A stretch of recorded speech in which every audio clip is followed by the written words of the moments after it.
Good evening students. आज हम अपने लेसन 1 का चौथा भाग कर रहे हैं, यूरोप में राष्ट्रवाद का उदय। इसके हम पहले 3 पार्ट कर चुके हैं, अब हम इसका 4th पार्ट कर रहे हैं और इसमें भी हम कुछ इम्पोर्टेंट जो टॉपिक हैं वो करेंगे जो क्वेश्चन के रूप में आ जाते हैं। तो पहला हमारा टॉपिक है वो वियना संधि।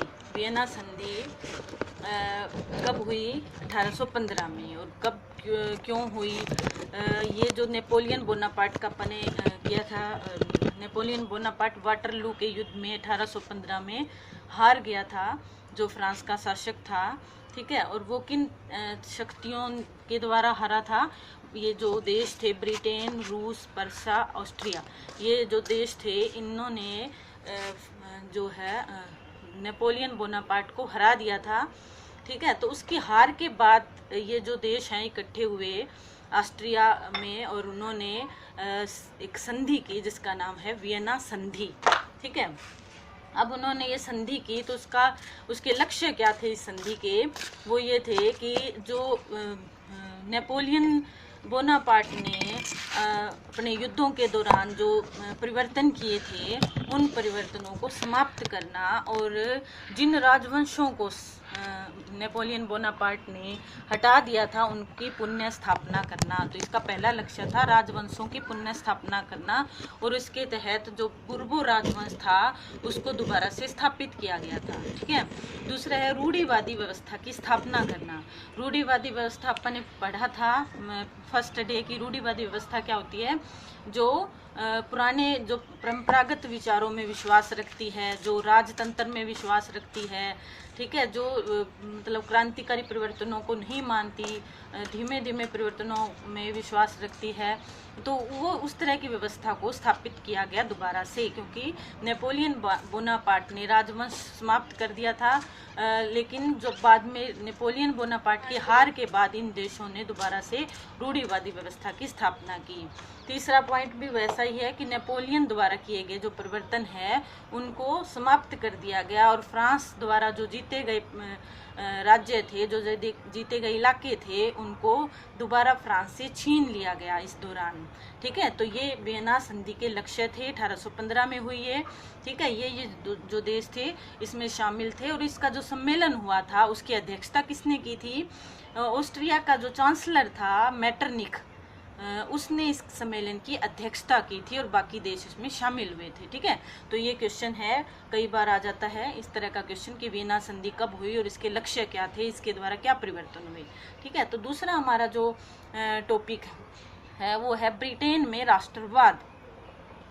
हमने कई देशों का जिक्र किया, जर्मनी का, इटली का, फ्रांस की क्रांति का भी जिक्र किया। अब ब्रिटेन में किस तरीके से राष्ट्र राज्य का निर्माण हुआ, किस तरह राष्ट्रवाद की भावना का विकास हुआ, वो हम करेंगे इसमें।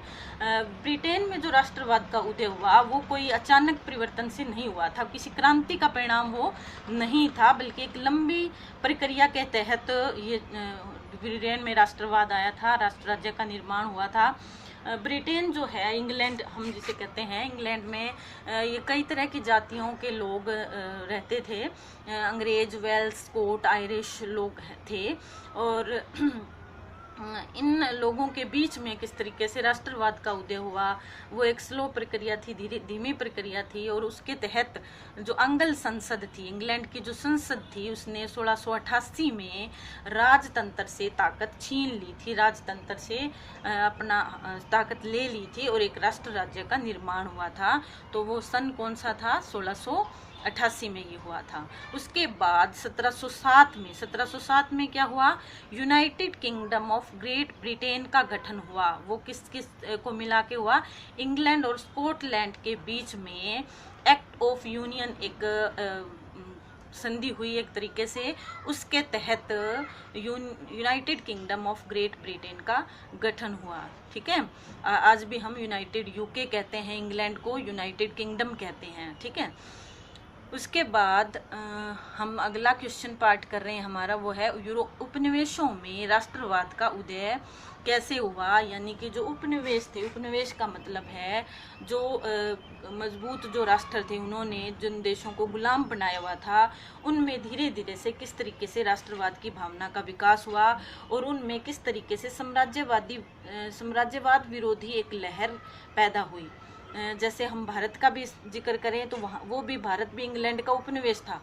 जैसे उसमें राष्ट्रवाद की भावना का विकास हुआ, लोगों में एकता आई, सामूहिक रूप से एकजुट हुए वो, और उन्होंने ये तय किया कि वो जिस देश ने उन्हें गुलाम बना रखा है उसके खिलाफ वो लड़ेंगे। तो यही राष्ट्रवाद की भावना होती है कि हम एकजुट हों और अपना जिस साम्राज्य ने या जिस देश ने गुलाम बनाया हुआ है या उसके संसाधनों पर कब्जा किया हुआ है, उससे मुक्ति मिले हमें, तो इसलिए वो एकजुट होकर प्रयास करना, उसको राष्ट्रवाद कहते हैं। तो वो एक प्रक्रिया शुरू हुई एक समय में कि बहुत सारे जो देश थे जो इस साम्राज्यवाद से ग्रस्त थे, उनके में राष्ट्रवाद की भावना का संचार हुआ।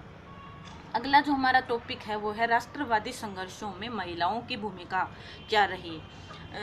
हर देश में राष्ट्रवादी भावना फैल रही थी, प्रचार हो रहा था, तो उसमें महिलाएं भी पीछे नहीं थी। हालांकि महिलाएं हर स्थिति में ही पुरुषों से पीछे समझी जाती हैं, लेकिन महिलाओं ने हमेशा राष्ट्रवादी संघर्षों में भी बढ़ चढ़कर भाग लिया।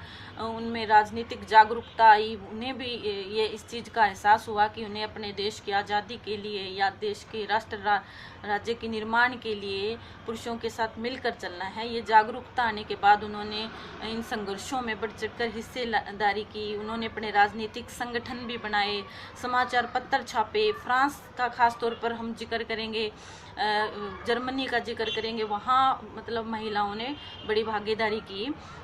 हालांकि इसका एक और पॉइंट ये है कि इतना संघर्षों में भागीदारी लेने के बावजूद भी उनको समान अधिकार नहीं मिले, यहाँ तक कि उनको मत देने का अधिकार भी नहीं मिला। इसमें एक घटना हम कल हमने किया था टॉपिक, फ्रैंकफर्ट संसद जो जर्मनी में हुई थी।